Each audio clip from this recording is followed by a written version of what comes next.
get diagnosed with cancer and you could start maybe? I mean, your whole life, I mean, in my extended family, I was by far and away the fittest guy. Probably even had the best diet, too. So you just realize it's just maybe something environmental, or, you know, nobody had a midlife cancer like I had. So it's just, you know, I was unlucky. You think of Greta Weitz, I mean, you know, such a talented, great athlete for her whole life, and she fought her cancer battle hard, and, you know, she ended up dying from it. So it's like someone who's such a nice person like that and such a great athlete, obviously it's not going to prevent cancer. But I bet you that it probably extends our life and probably helps us through the treatments like we've been talking about.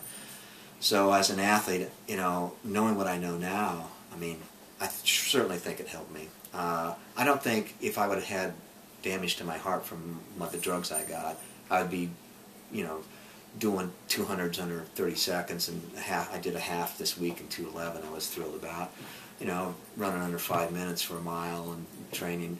You know, if it really damaged my heart, it probably did, but maybe I was so well protected from my lifelong exercise that, you know, maybe instead of maybe being in the 70s for VO2, maybe I'm down 68 or something. So, you know, I'm still way above.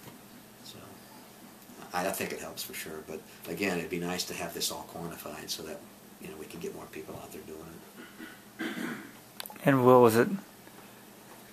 I mean, obviously it's a shock, but kind of what's, you're fit, you get diagnosed with cancer, kind of what's the thought process? Yeah, it was surreal. I mean, you know, I had been riding my bike to work every day for, you know, 10 months prior to getting diagnosed. It's like, how in the world can somebody, I don't drink, I don't smoke, I don't do drugs, I run. I mean, you know, I've, you know, basically got this pretty much picture of health life.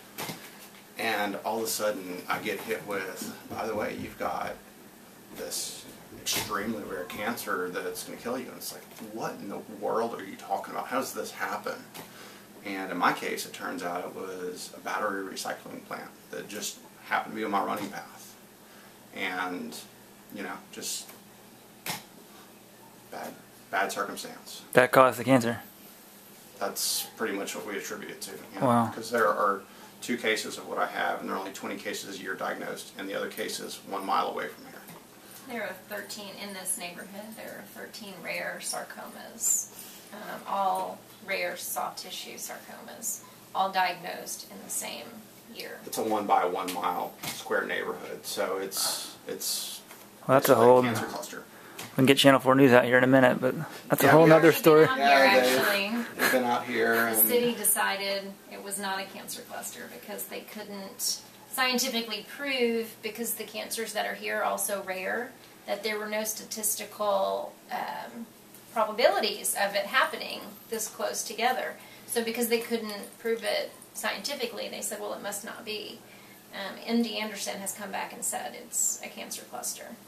But even though the city took a mathematical cop-out, I mean, everybody who's your story knows that it's an environmental factor, and, you know, it for a long time was just, it really was surreal. It's like, there's no way this can be happening. And we had several misdiagnoses. At first it was something, okay, first you have an infection. No, it's not an infection. Well, you have cancer. But it's probably something very treatable. And I'm like, okay, you know, that's great. They're giving me, you know, something comforting. And then turns out it's not that. And eventually it boils down to, hey, this is some pretty dark stuff you're dealing with.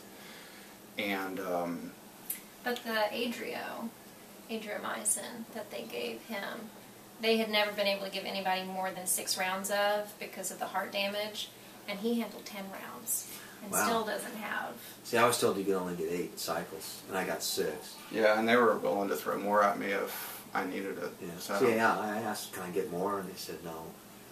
You know, so yeah. Wow, it's amazing. Yeah, and you know, it took a long time for the reality of, you know, having cancer as an athlete and as a healthy individual to really sink in, because, you know, like I said, I was running 60 miles a week at 6:45 pace, and my body had riddled with tumors. It makes no sense. Right.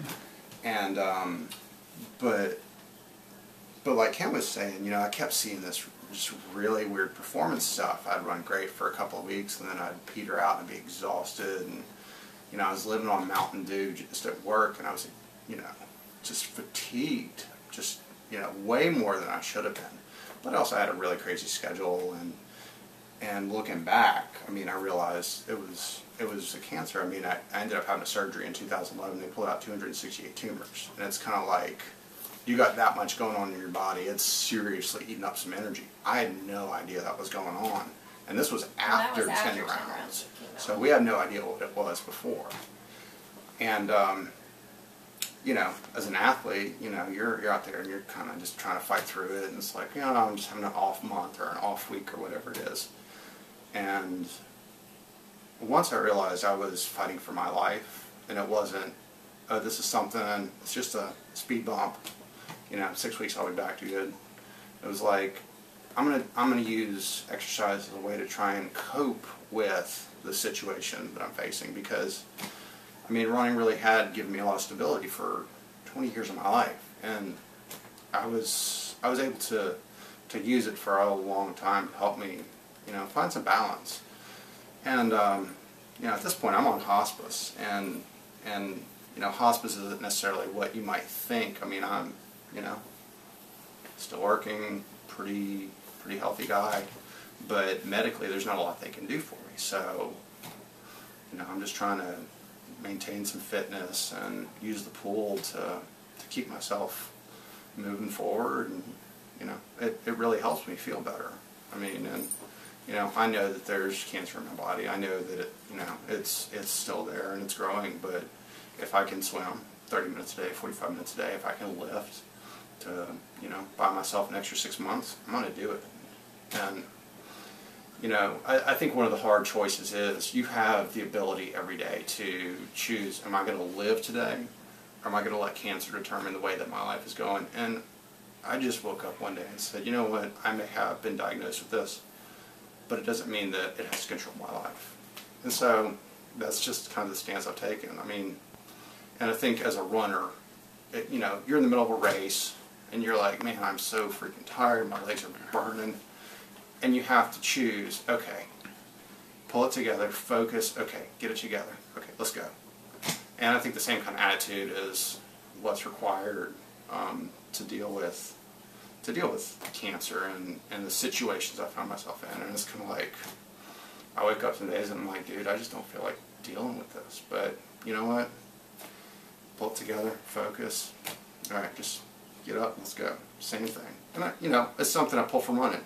I can't tell you how many times I've gotten through a workout and I get 3/4 of the way through and I'm like, all right, dude, I gotta get my head in the game. And it's the same thing. Just kind of stick with it, and hey, I'm given today, I'm gonna do what I can with it and see what happens. And I've accepted, that I've got something, and it's probably gonna get me in the end, but it doesn't have me today, and I'm just gonna keep going, see how far I can get. Now it's kind of like, let's see how far I can go. Yeah, I just wish you could go on and run with us. Yeah, I don't think that's gonna happen. Well, we can go watch. Watching now. Well, that's a commendable attitude.